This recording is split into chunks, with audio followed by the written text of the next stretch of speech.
Башкаруучулар. 1-бөлүм.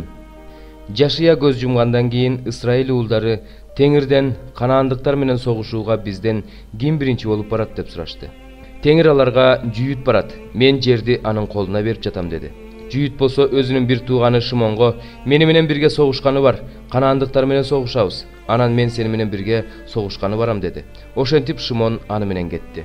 Жүйүт согушка жөнөдү. Теңир Канаандыктар менен периздиктерди алардын колуна салып берди. Ошентип алар Безекте алардын 10.000 адамын кырышты. Безекте алар Адону Безек менен беттешип, салгылашып, Канаандыктар менен периздиктерди талкалашты. Адону Безек качып жөнөдү.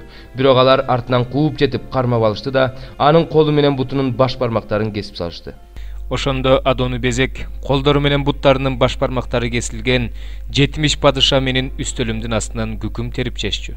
Мен кандай кылсам, Кудай мени так ошондой жазалады деди. Аны Иерусалимге алып келишти.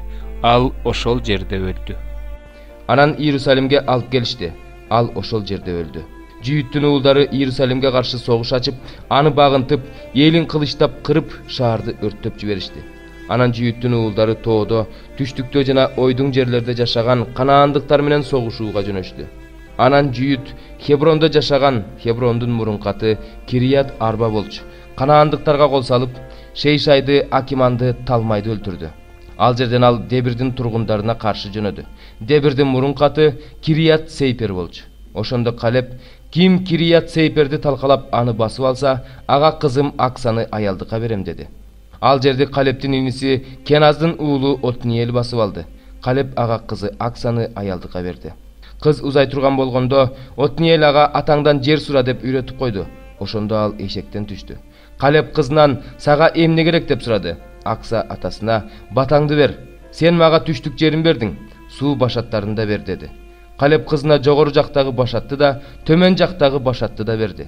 Мусанын кайынатасы Кени Итронун уулдары Жүйүттүн уулдары менен Курма шаарынан чыгып, Араттын түштүгүндөгү Жүйүт чөлүнө барышты да, эл арасына отурукташып калышты. Жүйүт бир тууганы Шимон менен барып, Сепатта жашаган Канаандыктарды кыйратты. Ошондон улам бул шаар Хорма деп аталып калган. Жүйүт ошондой эле Азаны, Ашкелонду, Экронду тегерек чети менен басып алды. Теңир Жүйүт менен болду. Ал тоо аймагын ээлеп алды. Бирок өрөөндө жашагандарды кууп чыгалган жок, анткени алардын темирден жасалган майдан арабалары бар эле. Муса айткандай, Калебке Хебронду беришти. Калеб ал жерден Анактын 3 уулун кууп чыкты. Бирок Иерусалимде жашаган Жебустуктарды Бенжамин уулдары кууп чыгышкан жок. Жебустуктар Бенжамин уулдары менен Иерусалимде бүгүнкү күнгө чейин бирге жашашат. Ошондой эле Жусуптун уулдары да Бейтелге каршы аттанышты. Теңир алар менен болду. Жусуптун уулдары Бейтелди карап чыгышты. Шаардын мурдагы аты Луз эле. Сакчылар шаардан келе жаткан адамды көрүп, ага бизге шаарга кире турган жерди көрсөтүп берсең, сага ырайым кылабыз дешти. Ал шаарга кире турган жерди көрсөтүп берди. Алар шаарды кылычтап кыйратышты да, тиги кишини урук туугандар менен кое беришти. Ал киши хеттиктердин жерине барып, шаар куруп, аны Луз деп атады. Ал бүгүнкү күнгө чейин ошондой аталат. Менаше, Бейт-Шеянда, Таанакта, Дордо, Иблеемде, Мегидодо жана алардын карамагындагы шаарларда жашаган элдерди кууп чыккан жок. Ошентип Канаандыктар ошол жерлерде кала беришти. Исраил күч алганда Канаандыктарга салык төлөтүп койду, бирок аларды кууп чыккан жок. Эпрайымда Гезерде жашаган Канаандыктарды кууп чыккан жок. Канаандыктар алардын арасында Гезерде жашап калышты. Забулунда Китрон менен Налолдун тургундарын кууп чыккан жок. Канаандыктар алардын арасында жашап, салык төлөп калышты. Ашырда Аконун, Сидондун, Аклаптын, Аказиптин, Хелбанын, Апектин жана Рехоптун тургундарын кууп чыккан жок. Ашыр ушул жерлерде жашаган Канаандыктардын арасында жашап калды, анткени аларды кууп чыккан жок. Напталыда Бейт-Шемештин, Бейт-Анаттын тургундарын кууп чыккан жок. Ал ушул жерлерде жашаган Канаандыктардын арасында жашап калды. Бейт-Шемеш менен Бейт-Анаттын тургундары ага салык төлөп калышты. Аморлуктар Дан уулдарын өрөөнгө түшүрбөй, тоого сүрүп салышты. Аморлуктар Херес тоосунда, Аялондо, Шаалбимде жашап калышты. Бирок Жусуптун уулдары Аморлуктарды багындырып алышты. Аморлуктар аларга салык төлөп калышты. Аморлуктардын жери Акрабым дөңсөөсүнөн жана Селадан жогору карай кетет. 5-бөлүм. Сафира деген аялы бар Анания деген киши менчик жерин сатты. Анан ал аялы менен макулдашып, сатылган мүлктүн акчасынан жашырып алып калып, калганын элчилердин колуна тапшырды. Ошондо Петрага Анания, эмне үчүн шайтанга жүрөгүңдөн орун берип, ыйык рухту алдап саткан мүлкүңдүн акчасынан жашырып алып калдың? Сатканга чейин талаа өзүңдүк эмес беле? Аны саткандан түшкөн акчага өзүң ээ эмес белең? Эмне үчүн ушундай ишке бардың? Сен адамдарды эмес, Кудайды алдадың деди. Анания бул сөздөрдү угары менен жерге жыгылып жан берди. Ошондо бул окуяны уккандардын бардыгын коркунуч басты.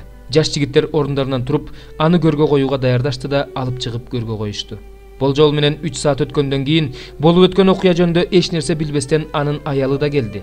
Петрандан жериңерди ушунчага саттыңар беле деп сурады. Ал ооба ушунчага сатканбыз деп жооп берди.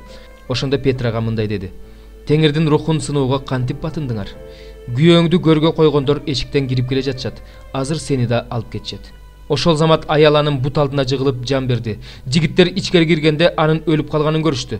Алар анын сөөгүн алып чыгып, күйөөсүнүн жанына коюшту. Ошондо бүт жыйынды жана бул окуяны уккандардын бардыгын коркунуч басты. Элчилер аркылуу эл арасында көптөгөн кереметтер жана жышаандар көрсөтүлүп жатты. Ишенгендердин бардыгы бир ой тилек менен Сулайман үйүнө чогулуп жүрүштү. Бирок чоочун адамдардын бирөө да аларга кошулууга дааган жок. Эл болсо аларды даңктап жатты. Эркектер да аялдар да Теңирге ишенип, ишенгендердин саны уламдан улам көбөйүп жатты. Петр өтүп бара жатканда жок дегенде көлөкөс түшсүн дешип, оорулууларды төшөнчү орундар менен көтөрүп чыгып, көчөлөргө жаткырып коюп жатышты. Иерусалимдин тегерегиндеги шаарлардан да көптөгөн адамдар оорулууларды жана жин оорулууларды алып келип жатышты. Алардын бардыгы айыгып жатты. Ошондо башкы ыйык кызмат кылуучу жана саддукейлер тобундагылар көрө албастык кылып, элчилерди кармап, мамлекеттик түрмөгө камап салышты. Бирок Теңирдин периштеси түн ичинде түрмөнүн эшиктерин ачып, аларды сыртка алып чыкты да, баргыла, ибадатканага кирип, элге өмүр жөнүндөгү ушул сөздөрдүн баарын айткыла деди. Алар бул сөздөрдү уккандан кийин эртең менен эрте ибадатканага кирип, элди окута башташты. Ошол учурда башкы ыйык кызмат кылуучу жана анын жанында жүргөндөр келип, Синедрионду жана Исраил аксакалдарын чакырышты да, элчилерди алып келиш үчүн түрмөгө кызматчыларды жиберишти. Бирок кызматчылар барып, аларды түрмөдөн таппай кайтып келишти да, биз түрмөнүн эшиктери абдан бекем бекитилгенин жана эшиктердин алдында сакчылар турганын көрдүк. Бирок ачып киргенибизде ичинен эч кимди таппадык деп билдиришти. Ибадаткананын күзөт башчысы жана башкы ыйык кызмат кылуучулар бул сөздөрдү угушканда, бул эмне деген шумдук деп айран таң калышты. Ошол учурда бирөө келип аларга, силер түрмөгө камап койгон кишилер ибадатканада элди окутуп жатышат деп билдирди. Ошондо күзөт башчысы кызматчылар менен барып, аларды күч колдонбой ээрчитип келди. Анткени таш бараңга алып коюшабы деп элден коркту. Аларды Синедриондун алдына алып келди. Ошондо башкы ыйык кызмат кылуучу аларга мындай деди: Биз силерге бул ысым жөнүндө окутпагыла деп катуу тыюу салбадык беле. Силер болсо өзүңөрдүн окутууңарды бүт Иерусалимге жайылтып жибердиңер. Ал адамдын канын биздин мойнубузга коюуга ниеттенип жатасыңарбы? Ошондо Петр менен элчилер мындай деп жооп беришти: Биринчи иретте адамдарга эмес, Кудайга баш ийүү керек. Ата-бабаларыбыздын Кудайы силер жыгачка асып өлтүргөн Ыйсаны тирилтти. Исраил элин тобо кылдырып, күнөөлөрүн кечирүү үчүн Кудай ал башчыны жана куткаруучуну жогору көтөрүп, өзүнүн оң жагына отургузуп койду. Ал жөнүндө айтылгандын бардыгына биз да Кудай өзүнө баш ийгендерге берген ыйык рух да күбө. Алар муну укканда аябай ачууланышып, элчилерди өлтүрүүнү ойлошту. Ошондо бүт эл урматтаган мыйзам окутуучу Гамалиел деген бир фарисей Синедриондо ордунан туруп, элчилерди бир аз убакытка сыртка чыгарууну буйруду. Анан аларга мындай деп кайрылды: Исраил эркектери, бул адамдарга кандайдыр бир чара көрөрдөн мурун жакшылап ойлонгула. Анткени мындан бир аз мурун өзүн бир улуу адам катары көрсөтүп, Теда деген неме чыкты. Аны 400гө жакын адам ээрчиди. Бирок ал өлтүрүлдү. Аны ээрчигендер да чачырап жок болушту. Андан кийин эл каттоонун убагында Галилеядан Жүйүт деген неме чыгып, көп элди ээрчитти. Бирок ал да өлдү. Аны ээрчигендер да чачырап кетишти. Ошондуктан азыр силерге айтарым, бул адамдарга тийбегиле, буларды өз жайына койгула. Эгерде бул адамдык иш-аракет болсо, анда ал бузулат. Эгерде Кудайдан болсо, анда силер аны токтото албайсыңар. Кудайга каршы чыгуучулардан болуп калуудан сак болгула. Алар анын айтканына көнүштү. Элчилерди чакырып сабатышты да, Ыйсанын ысымы жөнүндө жарыялоого тыюу салышты. Анан аларды бошотуп жиберишти. Алар болсо Теңир Ыйса үчүн кордук көрүүгө татыктуу болушканына кубана Синедриондон чыгып кетишти. Ошондон кийин алар күн сайын ибадатканада жана үйлөрдө адамдарды окутуп, Иса Машаяк жөнүндөгү жакшы кабарды таратууну токтотушкан жок. 14-бөлүм. Кургакчылык жөнүндө Теңирден Жеремияга болгон сөз. Жүйүт ыйлап жатат. Анын дарбазалары кыйрады, кара кийип отурушат, Иерусалимде өкүрүк чыгып жатат. Төрөлөр кызматчыларын сууга жиберип жатышат. Алар кудуктарга келип, суу таппай жатышат. Бош идиштери менен кайтып жатышат. Уят болгон, шылдың болгон алар баштарын жаап алышты. Жерге жамгыр жаабай, кыртыш жарылгандыктан дыйкандарда уят болуп, баштарын жаап алышты. Атүгүл эликте талаага тууп, чаарчыктарын таштап кетип жатат. Анткени чөп жок. Жапай эшектер да бийик жерлерге чыгып, чөө сыяктуу аба жутуп жатышат. Алардын көздөрү тунарып калды, анткени чөп жок. Өзүбүздүн мыйзамсыздыгыбыз өзүбүзгө каршы күбөлөндүрүп жатканына карабастан, сен Теңир бизге өзүңдүн ысымың үчүн жаса. Биз өтө ишенимсиз болдук. Биз сенин алдыңда күнөөгө баттык. Исраилдин үмүтү башына кыйынчылык түшкөндө анын куткаруучусу, эмне үчүн сен бул жерде чоочундайсың? Эмне үчүн сен түнөп кетиш үчүн кирген жолоочудайсың? Эмне үчүн сен таң калган кишидейсиң, куткара албаган күчтүүдөйсүң? Ошондой болсо да сен Теңир биздин арабыздасың. Сенин ысымың менен аталган бизди таштаба. Теңир бул элге мындай дейт. Алар тентигенди жакшы көргөндүгү үчүн, буттарын кармабагандыгы үчүн Теңир аларга ырайым кылбайт. Ал азыр алардын мыйзамсыздыгын эстеп, аларды күнөөлөрү үчүн жазалап жатат. Теңир мага мындай деди. Сен бул элге жакшы болсун деп сыйынба. Эгерде алар орозо кармашса, мен алардын ыйын укпайм. Эгерде алар бүтүндөй өрттөлчү курмандык чалышса, тартууларды алып келишсе, мен аларды кабыл албайм. Бирок мен аларды кылыч менен, ачарчылык менен, жугуштуу оору менен кырам. Ошондо мен мындай деп айттым. Кудай Теңир, мына аларга пайгамбарлар мындай деп жатышат. Кылычты көрбөйсүңөр, силерде ачарчылык болбойт. Бирок мен силерге ушул жерде туруктуу тынчтык берем. Анан Теңир мага мындай деди. Пайгамбарлар менин ысымым менен жалган пайгамбарчылык кылып жатышат. Аларды мен жиберген эмесмин, аларга мен буйрук берген эмесмин. Аларга мен сүйлөгөн эмесмин. Алар силерге жалган аяндарды, төлгөөлөрдү, жок нерселерди, өз жүрөктөрүнүн кыялдарын айтып жатышат. Ошондуктан пайгамбарлар жөнүндө Теңир мындай дейт. Алар менин ысымым менен пайгамбарчылык кылып жатышат. Бирок мен аларды жиберген эмесмин. Алар бул жерде кылыч да, ачарчылык да болбойт деп жатышат. Ошондуктан бул пайгамбарлар кылычтан жана ачарчылыктан кырылат. Алар кайсы элге пайгамбарчылык кылса, ошол эл да кылычтан жана ачарчылыктан кырылып, Иерусалимдин көчөлөрүнө ташталат. Аларды көмө турган эч ким болбойт. Өздөрү да, аялдары да, уулдары да, кыздары да кырылат. Алардын жамандыгын мен өз баштарына салам. Аларга мынабул сөздү айт. Менин көз жашым күнү түнү төгүлсүн, токтобосун. Анткени менин элимдин кызы бийкеш чоң кыйроо менен, катуу сокку менен кыйрады. Талаага чыксам, кылычтан кырылгандар жатат. Шаарга кирсем, ачкачылыктан жабыркагандар жатат. Ал турсун пайгамбар да, ыйык кызмат кылуучу да чоочун жерде жүрөт. Чын эле сен жүйүттөн биротола баш тарттың беле? Чын эле сага Сион таптакыр жек көрүнүп калдыбы? Эмне үчүн сен бизди айкыз кылып ушунчалык кырдың? Биз тынчтыкты күтүп жатабыз. Бирок эч кандай жакшы нерсе жок. Биз сакая турган мезгилди күтүп жатабыз. Бирок мына коркунуч келди. Теңир, өзүбүздүн мыйзамсыздыгыбызды, ата-бабаларыбыздын күнөөсүн моюнга алып жатабыз. Анткени биз сенин алдыңда күнөөгө баттык. Бизди өзүңдүн ысымың үчүн четке какпа, өзүңдүн даңкыңдын тагын кемсинтпе.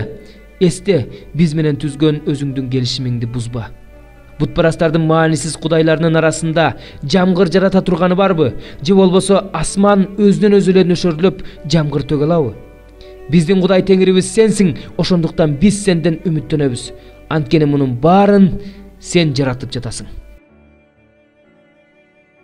28-бөлүм. Ишемби күнү өткөндөн кийин жуманын 1-күнү таң заардан Магдалалык Мариям менен башка Мариям мүрзөнү көргөнү келишти. Ошол учурда катуу жер титирөө болду. Анткени Теңирдин бир периштеси асмандан түшүп келди. Ал мүрзөнүн оозундагы ташты жылдырып, таштын үстүнө отурду. Анын көрүнүшү чагылгандын жарыгындай, кийими кардай аппак эле. Күзөттө тургандардын үрөйү учуп, сенейип катып калышты. Периште болсо аялдарга мындай деп кайрылды. Коркпогула. Айкаш чыгачка кадалган Ыйсаны издеп жүргөнүңөрдү билем. Ал бул жерде жок. Өз айткандай ал тирилди. Келип, анын жаткан жерин карап көргүлө. Анан тезирээк барып, анын шакирттерине ал өлүп кайра тирилди. Ал силерди Галилеядан тосуп алат. Аны ошол жерден көрөсүңөр деп айткыла. Силерге айтарым ушул. Аялдар мүрзөдөн шашкан бойдон чыгышты да, ары коркуп, ары аябай кубанып, шакирттерге кабарлаганы чуркап жөнөштү. Шакирттерге кабарлаганы бара жатышканда Ыйса алардын алдынан чыгып, салам деди. Алар жакын келип, Ыйсанын бутун кучактай жыгылып, ага таазим кылышты. Ошондо Ыйса аларга: "Коркпогула. Барып, менин бир туугандарыма кабар бергиле. Галилеяга барышсын. Алар мени ошол жерден көрүшөт" деди. Аялдар жолдо бара жатышканда, кээ бир сакчылар шаарга келип, болуп өткөн окуянын баарын башкы ыйык кызмат кылуучуларга айтып беришти.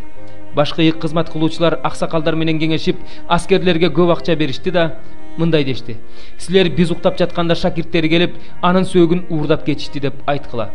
Эгерде бул кабар башкаруучуга жетсе, биз аны ынандырып, силерди чатактан куткарып алабыз. Аскерлер акчаны алышты да, алардын айтканындай кылышты. Ошол сөз бүгүнкү күнгө чейин жүйүттөрдүн арасында айтылып келет. 11 шакирт Ыйса буйругандай Галилеяга барып тоого чыкты. Алар Ыйсаны көргөндө ага таазим кылышты. Кээ бирөөлөр болсо шектеништи. Ошондо Ыйса аларга жакын келип мындай деди: "Асмандагы жана жер үстүндөгү бардык бийлик мага берилди. Баргыла да бардык элдерди мага шакирт кылгыла. Аларды Ата, Уул жана ыйык рухтун атынан сууга чөмүлдүргүлө. Силерге буйругандарымдын бардыгын аткарууну аларга үйрөткүлө. Бул дүйнөнүн акырына чейин бардык убакта мен силер менен болом. Амин."